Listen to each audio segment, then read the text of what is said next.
Hello and welcome to Mr. Manley History Teacher's latest video on how Henry Tudor managed to consolidate his position as King of England. Now this video is especially useful for students who are studying Tudor paper 1C as part of the AQA A-level course. So let's get started with the context behind Henry Tudor's rise to power. So Henry Tudor was the son of Edmund Tudor, Earl of Richmond. He died before Henry himself was born. Now, Edmund Tudor, he was the half-brother of the King of England, Henry VI. And Edmund Tudor's mother was Catherine Valois, the widow of Henry V. So even though his mother was a former Queen of England, Edmund Tudor actually had no claim to the English throne himself, because he was descended from the union between Catherine and Owen Tudor. Now, the death of Edward IV in 1483 and the accession of Richard III left Henry the natural leader of the House of Lancaster, and Richard III's rule was very unpopular. So almost to many members of the nobility in England at the time, the attitude was pretty much anyone but Richard would be better than him. Henry made an unsuccessful attempt to actually land in England in 1483.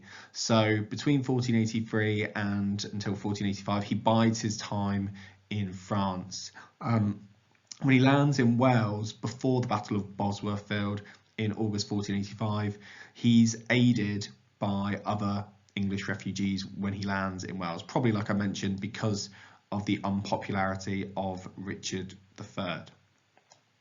So when Henry Tudor defeats Richard III at the Battle of Bosworth Field in August 1485, there's three main steps that he takes to consolidate his throne, and we're going to be looking at each of those three steps individually now.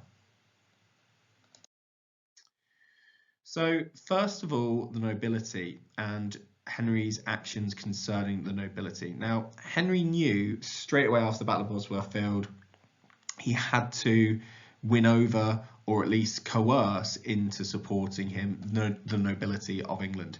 And he made the move of actually declaring himself King of England the day before the Battle of Bosworth Field, because he knew that it could appear to some members of the nobility that he had actually usurped the King of England.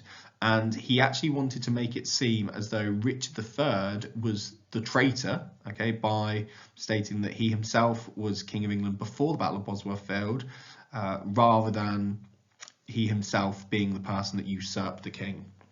So, like I mentioned, it gave him the opportunity to treat all those who fought against him, the opportunity to be called or deemed as traitors. And this meant they would either flee the country, be executed, be imprisoned, or find a considerable amount of money and being placed under a kind of royal bondage. And this was a technique that Henry Tudor used, especially in the early parts of his reign, but to a limited extent throughout his reign, basically placing considerable fines, considerable amounts of money onto members of the nobility to force them to support him. Otherwise, he could increase the amount that they would owe to him or pay to him. But those who did support him at the Battle of Bosworth Field, or were supporting him while in exile in France, they were rewarded with positions in government. For example, Henry Tudor's uncle Jasper became the Duke of Bedford and was awarded with that title from Henry. He didn't give gifts, however. Okay, so he might have awarded certain positions in government or in regions, but he didn't necessarily give out gifts to the extent that Elizabeth I did during his reign. Another method that Henry Tudor used to cement and secure his position as king was to reorganise government and the way in which Parliament operated. So you might think that Henry Tudor would want to banish all former Yorkist members of government that were in place under Richard III's rule, and based on what we just saw on the previous slide, you might think that all of them would have left the country once Henry Tudor became king. However, what he actually did was keep some in positions. So there were there was a retention of some Yorkist members or Yorkist supporting members of government. However, there were also new faces as well, like John de Vere and Richard Fox. So there wasn't a complete revolution in government in terms of the types of people that were brought in. However, there were some changes. And Henry Tudor appointed his first council in September 1485. So just a month after the Battle of Bosworth Field, he acted decisively and quickly. Henry did use Parliament a lot at the beginning of his reign. However, as time went on, he used it less and less. Don't forget, Parliament throughout the Tudor period, its main role and function is to approve the granting of taxation. And Henry wanted to secure his position as king predominantly through raising funds and being financially secure. So initially he used Parliament to raise taxes in order to secure his position. Like I said, raising taxes, but also he needed them to swear an oath of allegiance to him, again to make sure that there was no chance at all of members of Parliament undermining his rule. Now, the third and final method of consolidating his position as king was really through his marriage, Henry Tudor's marriage to Elizabeth of York. So Elizabeth of York was the sister of the princes in the Tower who allegedly had been killed by Richard III.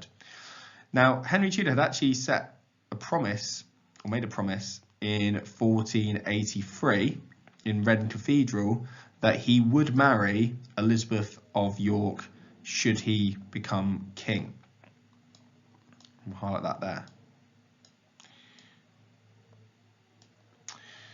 And Elizabeth's mother, Elizabeth Woodville, had actually sort of pressed for the marriage to Henry VII. So a little fact there, it wasn't actually really sort of Henry VII's idea, although he did see the benefits of it once he had won the Battle of Bosworth Field, and he needed to ensure that there was support for his rule, and it gave his rule added legitimacy too. The marriage was delayed. The church was concerned that Henry and Elizabeth were too closely related to marry without special dispensation or special permission from the Pope. So the Pope granted permission on the grounds that the two were marrying in order to put an end to conflicts between the two houses, and they married on the 16th of January 1486. Now, there were rebellions that took place during Henry VII's rule, such as the Cornish Rebellion and uprisings that were caused by Perkin Warbeck and Lambert Simnel, who claimed or were claimants to the throne on the basis that they were pretending to be one of the princes in the Tower or the Earl of Warwick. So there were challenges that ran throughout Henry Tudor's reign. However, the methods that we've looked at, so Henry Tudor's consolidation of power, his ability to reorganise government, and his ability to ensure that the nobility didn't rise up or revolt against him, ensured that he was able to maintain his position on the throne. I hope you enjoyed the video. Click on the like button and subscribe to my channel, Mr. Manley History Teacher.